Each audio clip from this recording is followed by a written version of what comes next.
RCB fan ಆಗಿ ಇದು ಯಾವ ತರ ಬಿಹೇವಿಯರ್? ರೊಮರೇಶ್ ಫಡ್ನ ಚೆನ್ನಾಗಿ ಟ್ರೋಲ್ ಮಾಡಿ ಅವ್ರ ಕಾಮೆಂಟ್ ಸೆಕ್ಷನ್ ಬಂದ್ ಮಾಡೋರ್ಗು ಹೋಗಿದೆ.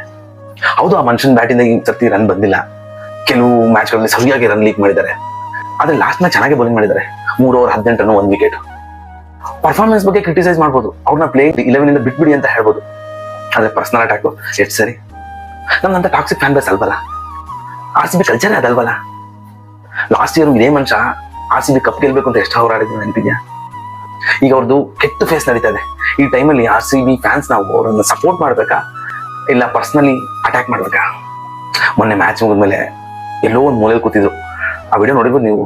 ವಿರಾಟ್ ಕೊಹ್ಲಿ ಒಂಚೂರು ಬ್ಯಾಕ್ ಮಾಡಿದಾಗ ಅವ್ರ ಮಕ್ಕದಲ್ಲಿ ಬಂದಿದ್ದ ಆ ನಗು ಅವ್ರ ಮುಗ್ಧತೆನ ಹೇಳುತ್ತೆ. ಪಾಪ ಆ ಮನುಷ್ಯಂಗೂ ಮನ್ಸಲ್ಲಿದೆ, ನಾನು ಸರಿಯಾಗಿ ಪರ್ಫಾರ್ಮ್ ಮಾಡೋಕ್ಕಾಗ್ತಿಲ್ಲ, 11 ಬಾಲ್ 4 ನೋಡಿದೆ, ಆ ಸಂಕಟ ಇದೆ. ನಾವು ಟ್ರೋಲ್ ಮಾಡೋ ಮುಂಚೆ ಅವರು RCBಗೆ ಎಷ್ಟು ಎಮೋಷನಲಿ ಕನೆಕ್ಟ್ ಇದ್ದಾರೆ ನೋಡಿ, ಆಮೇಲೆ ಅವ್ರಿಗೆ ಸಪೋರ್ಟ್ ಮಾಡಬೇಕು ಬೈಬೇಕು ಡಿಸೈಡ್ ಮಾಡಿ. ರಿಯಲ್ RCB ಫ್ಯಾನ್ಸ್ ಆಗಿ ದಯವಿಟ್ಟು ಈ ಥರ ಮಾಡಬೇಡಿ. ಪರ್ಫಾರ್ಮೆನ್ಸ್ ಕ್ರಿಟಿಸೈಸ್ ಮಾಡಿ, but personal attack, personal hate ಎಷ್ಟು ಸರಿ?